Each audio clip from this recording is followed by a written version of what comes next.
Ladies and gentlemen, you are about to witness some scenes from the next attraction to play this theater. This picture, truly one of the most unusual ever filmed, contains scenes which under no circumstances should be viewed by anyone with a heart condition or anyone who is easily upset. We urgently recommend that if you are such a person or the parent of a young or impressionable child now in attendance, that you and the child leave the auditorium for the next 90 seconds.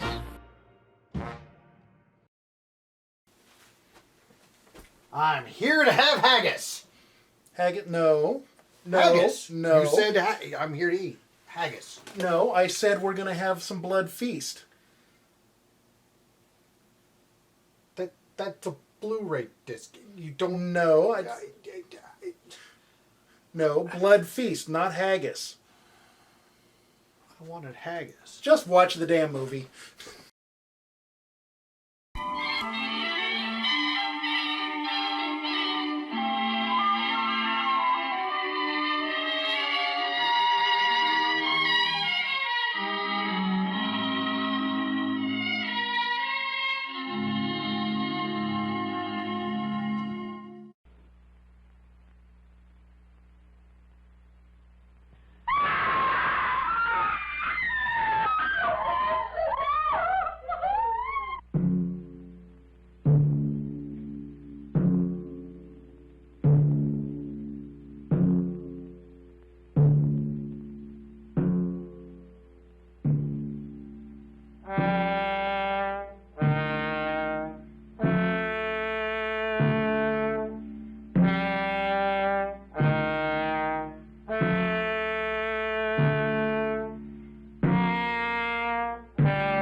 So, we just saw Blood Feast. Blood Feast. Again.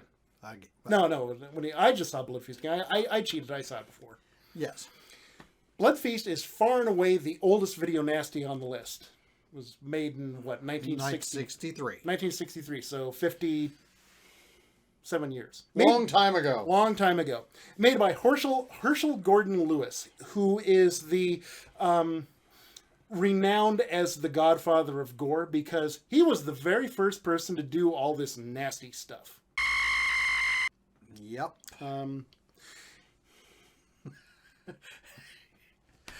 What was it he said? Movie goes before the censors. There's rules about obscenity. The movie has no obscenity. There's rules about nudity. He says the movie has no nudity. There's a slight hint of a There's breast. Some two frames of a breast. There's some breasts in it. And then there's the blood. Which they had no rules for at the time.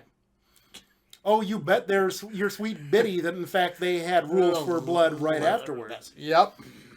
Well, anyway, so being the first, it comes up occasionally in conversations as one of the most influential horror movies of all time, kind of like Night of the Living Dead and Psycho and whatnot. But the thing is, it's a reasonably obscure flick. Obscure, yes, and it's also not on par. Well, no, by any means, with Night of the Living Dead or Psycho. The reason that it's obscure is because, well, frankly, it's terrible. Yes. Now, caveat, I like terrible, but we'll get to that in a second. Herschell Gordon Lewis strikes me more as He's like if Ed Wood could afford color film stock and like some Caro syrup and red food coloring. Yes. And cut! He stands on the shoulders of kind of Angora sweater wearing giants. Yes. So yeah, I mean his budget was reported to be 24,000. So I mean it was absolutely nothing. There's people who have claimed it was 60,000, and it's like, no. But anyway, it was done on the super cheap. It was done really low budget. They had like 8,000 feet of film, and that was it. Yeah. If they ran out of film, they ran out of movie. Yeah, majority of the scenes for the film were one takes. Yeah. They did no retakes. Although the Blu-ray apparently has like about an hour's worth of trims and lost footage and stuff they didn't use. So there were they did have a little wiggle room. Yeah. Anyway, we probably ought to get into the plot of such as it is. You want to handle that? Alrighty, the plot. A high society woman wants to throw a dinner party for her daughter and goes to hire a eccentric caterer who specializes in odd. What do you consider to be unusual? Odd is one way to put it. Yeah. Odd is a very easy way to put it. I would say yeah. Yeah. What was it? Fuad Ramesses? Fuad Ramesses. Yeah. The actor playing the part over the top does it really well. I would say he is about as subtle as a Scooby-Doo villain. Yes, that's subtle. And you're introduced to this character before he's hired to cater a dinner party. And how you're introduced to him is his killing one of his victims, which is amongst the first times you see things. He stabs this girl in the eye In the bathtub. right. Right. And knife pulled back into frame. It's a very fine serrated knife, and there's actually stuff hanging off the knife. And see, that's why it was such an influential movie, because the movie absolutely delivered, scantily clad women getting their tongues ripped out so that sick bastards like you and I can say, Yes. And immediately after they show the close-up of the knife, gore hanging off of it and the blood dripping off of the tip, they cut to the girl's face, and her left eye is a mangled wreck. And it's obvious, she's closed her eye. They've plopped a bunch of goo on it and poured a cup of fake blood over her face. yeah. And there you have it. They don't show him doing the next part other than there's a swing and chopping noises as he takes her leg off, not so cleanly, at the knee. And it's pretty obviously a shop window dummy leg with a little bit of butcher's leftovers hanging off the end. It's not very convincing, but we're a little more used to this. Back in '63, they oh my God, what the hell was that? Oh, yeah. We can get into Peoria and how its impact in a little bit. So he's a caterer. The daughter is studying Egyptian gods, goddesses, and specifically it is referenced the goddess Ishtar. Sumerian, not Egyptian. Babylonian, my bad. Babylonian, not Egyptian. Sumerian, not Babylonian. Yeah, big difference. And the writers of the film knew that. They didn't care. Well, and that's what Herschell's approach to this movie is. It's like, it is very much a business for him. It's like, I want to make a fuck ton of cash, and He is quoted as saying that he sees filmmaking as a business and he pities anyone who thinks filmmaking is an art form. So he is more the polar opposite of Ed Wood, because Ed very clearly had heart and passion and determination and drive, Yes. and not a lick of talent. Not a lick of talent. Whereas in Herschell has, resources and money and the desire to just turn out a product. And he knows the mechanics of what's supposed to be done, Right. unlike some of the filmmakers Right. who graced those. Yeah. Anyway. Right. So, moving forward, he's hired to cater, and he says, oh, your daughter is studying Egyptian goddess. I will do an Egyptian feast. Have you ever had an Egyptian feast? And he talks about it's for a goddess. It's a feast that hasn't been done in 5,000 years. And there's a brief moment of hypnosis. Yeah. The only time we get any supernatural in this thing. Yeah, the only, really.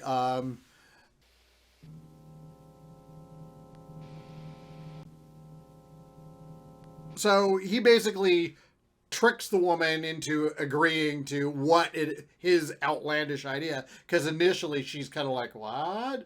But hypnotism? Boom, oh, done. this sounds wonderful. Thank you. Here's my card with my Of course, her address. acting was so terrible that I can't quite tell if she was just hesitant and then hypnotized, or who the hell knows. Yeah. From there, we get it's a mishmash of there's more murders. We get to see the police in so-called action. We get murders. More murders. We get introduced. We get introduced to the girl. Her boyfriend happens to be the lead detective investigating the murders. He also happens to be about 4 times her age. Oh my God! Brief note on that.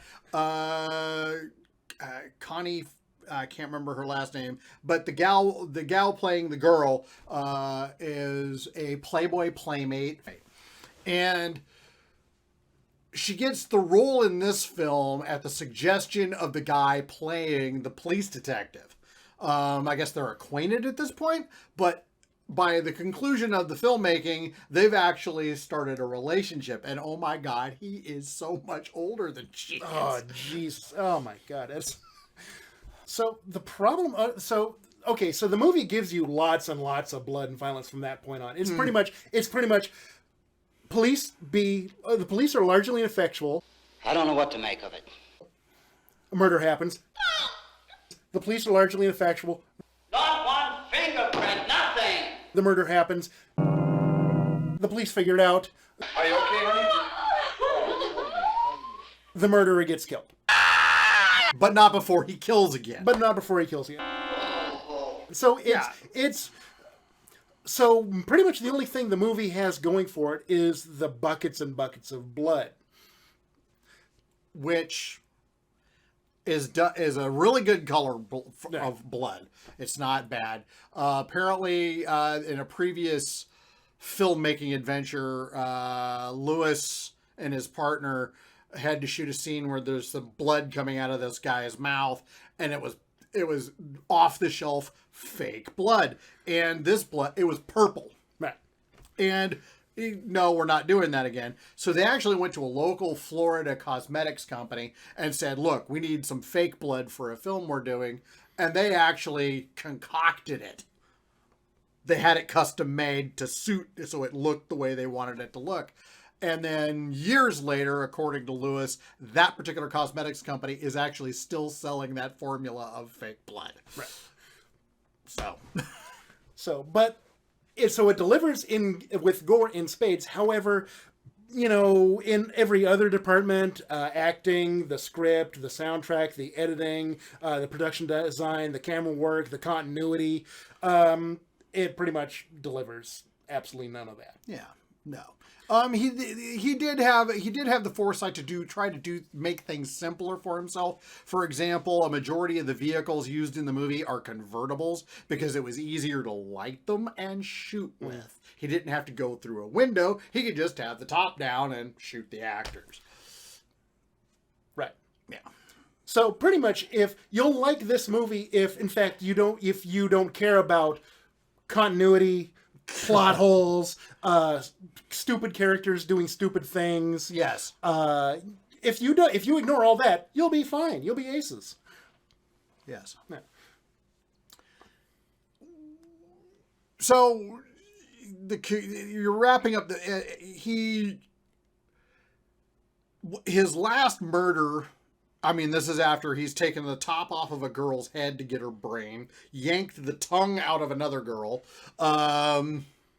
which was a pretty effective. I mean, okay, the effects can be really ropey at times. Yeah. That one was actually a pretty decent effect because it was a real tongue from like a cow or something. Yeah, they used a real freaking tongue, and the after shot. You know, they pull back to show the girl lying there and her mouth agape open, and then they do a close up, and she's obviously pulled her tongue back up inside her mouth so that you can't see it, but she's twitching it around so that... Oh, yeah, it just kind of trickles out. The stuff's gooring out of her mouth, and she's doing her best, and you can see the muscles kind of twitching a little bit. So it's like, you know what? Yes, the muscles are twitching because she's actually manipulating the fake blood to pour out of her mouth, but death, and she's twitching. Mm-hmm. So it actually added to the effect. You had something. There was something about the tongue. Oh, right. How the tongue had gone spoiled because they lost power at the motel. That they only had one tongue that they brought down with them from like Kentucky, and there was no other butcher shops in town, and so they had this tongue and they put it in the fridge, and then the power went out, and they had to use the tongue. So this poor actress is lying there trying not to die as this nasty, rotting, smelling tongue, Ugh. and so. Of all the acting in the movie, that what she hers death is most effective. She's all. Yes. There's another one of the other there is one victim who survives long enough to give the information, which tells you, as you've already pointed out, that the cop isn't the brightest in the world. Yeah. Eat her! Eat her! Eat her! Eat her!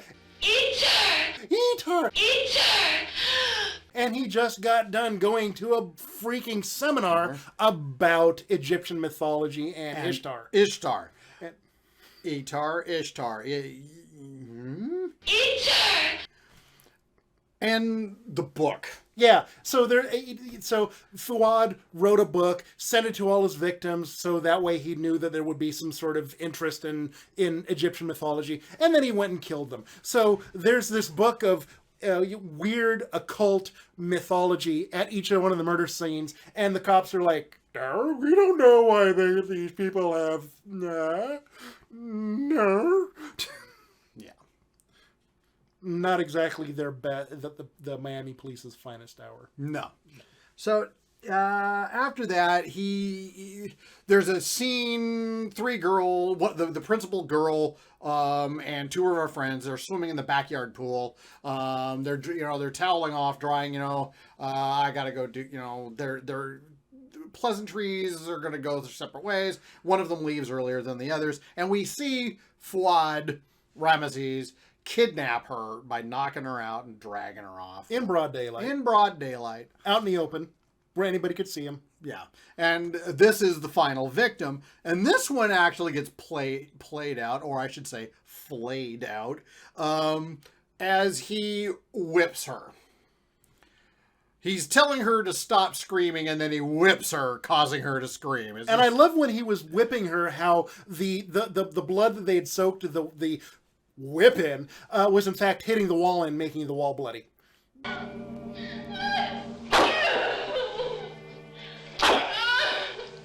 Yeah. There was more blood on the wall as he whipped than on the girl. Mm-hmm. So, the cop finally puts it together. Finally puts it together. And he takes off and he goes to... He calls the doctor, professor, or whoever he is, who's doing the seminars. The name drop happens. Oh, Fuad Ramesses. Ishtar. Ishtar. Oh, wait a minute. The book. Click. Right. Like, it took you that long? Thanks. Yeah. Tells his police captain, who's run off to do something else, quick phone conversation, turns to officers and goes, and this is where an example of bad writing and how it, what? Quick, call their house and tell them not to eat anything. Right. Because, well, Ramesses is bringing... Cannibalism, yeah. Yeah. Tell them not to eat anything. But don't let Ramesses get suspicious either. What? And then there's a girl at the party who's on the phone with her boyfriend. So the phone call doesn't happen. Which is, reasonably thought out. Yeah. The guy, while overall it's a bad story, the mechanic, like I said earlier, he knows the mechanics. Right. I mean, this guy, Lewis, actually taught English literature at university level. I mean, the guy's not an idiot. He just wanted his product. There was on the DVD commentary, they were talking about how the editor was saying, "Hey, I'm not quite sure how this sequence is gonna cut together." And Herschell straight out told him, "It's like, we don't want it good. We want it Tuesday." Yeah. Okay. And which leads up to the whole thing with money and the 25 grand, somewhere in there, whatever it was, that they shot the film for. It was a weekend after he got one print done, and he made arrangements with this guy whom he thought of was quite literally possibly a gangster who ran drive-in theaters in Peoria, and the movie gets released in these drive-in. And after the weekend is wrapping up, he decides, you know what? I'm going to drive down there and see what's going on. So he's driving down the freeway, and here's this huge backup of cars. And his initial reaction is, oh my God, there's been an accident. That's going to take me forever to get to the movie theater. Time goes by. Turns out this long lineup of cars are the people waiting to get into the drive-in to see Blood Feast. Yeah, the cop gave him an earful. It's like, you're responsible for this. I hate you. I should run you in. Yeah. The upside is, though, that Blood Feast is like an hour and 7 minutes long. It is ridiculously short, so it is a good turnaround time. If you want to go watch this movie and invest some time, no time at all. I mean, you're 2 episodes of sitcom and you're done. One thing, falling back again to that whole thing about mechanics, the pacing is actually done really well. Right. You don't find yourself wanting it to be over because the hour passes and you keep with it the whole time. It doesn't it doesn't lag, it doesn't drag. You don't find yourself stopping. That's the thing. We've been sitting here for 19-ish minutes or so, ripping this movie a new one, saying that it's terrible on all fronts. It's not. I love this flick. This flick is great. It is a good film. One reviewer back in the 60s said it was the sickest, it was one of the sickest films he had ever seen. And to be fair, compared to Psycho, compared to his contemporaries, it was a pretty nasty flick. Yeah. Really tame by today's standards. Oh, yeah. Some of the things that happen in this film are on nighttime television now. Yeah. That's how, yeah. Well, and I'm kind of curious how they're doing a sequel to, or not a sequel, they're doing a remake of it, and they're sexing it up and modernizing it and making it all, modern.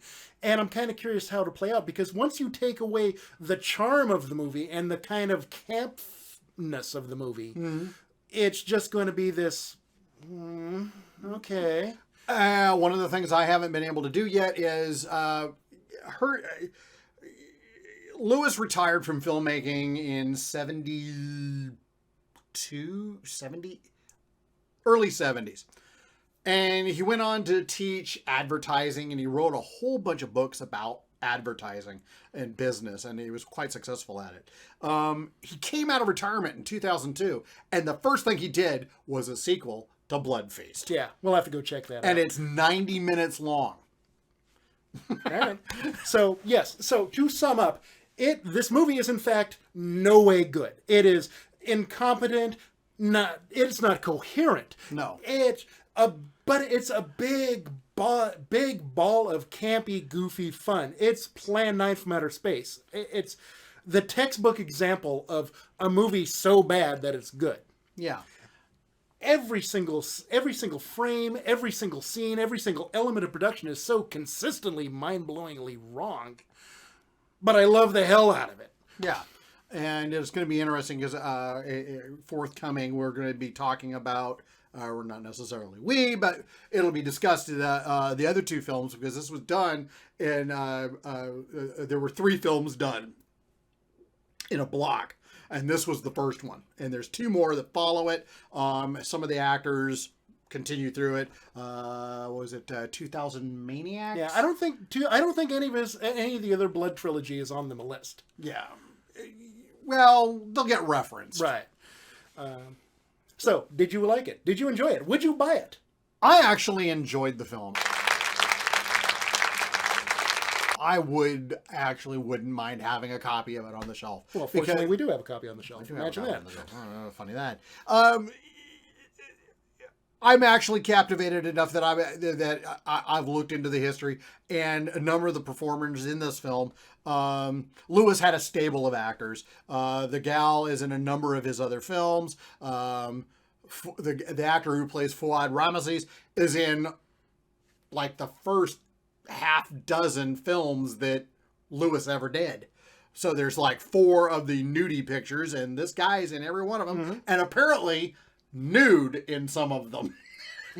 Yeah. Anyway, so I loved it. I will take a dozen blood feasts over one Transformers 5 any day of the week. Yeah. Hands down, not a problem. So yes, go rent it, go see it, go watch it, go buy it. It's super cheap. You'll love the hell out of it. And I can't understand how anybody, Mary Whitehouse, how could you, what? This film, not that bad. Nah. Maybe to the sensibilities of the 60s, but the Video Nasties culminates in the early 80s. 84. 84? 84-ish. Yeah, so by this point, no. Nah. There we go. That's bye from me and bye from him. Bye from me. Thank you for joining Ian and I on a trip into the realm of the strange and weird. Be sure to stop in again next time when we pull another nasty off the shelf to dissect for your pleasure. And in the meantime, if you could, please like, share, and subscribe our stuff, because we love you. Love us back. All right. Bye-bye. I can't believe it. Everything happened so fast.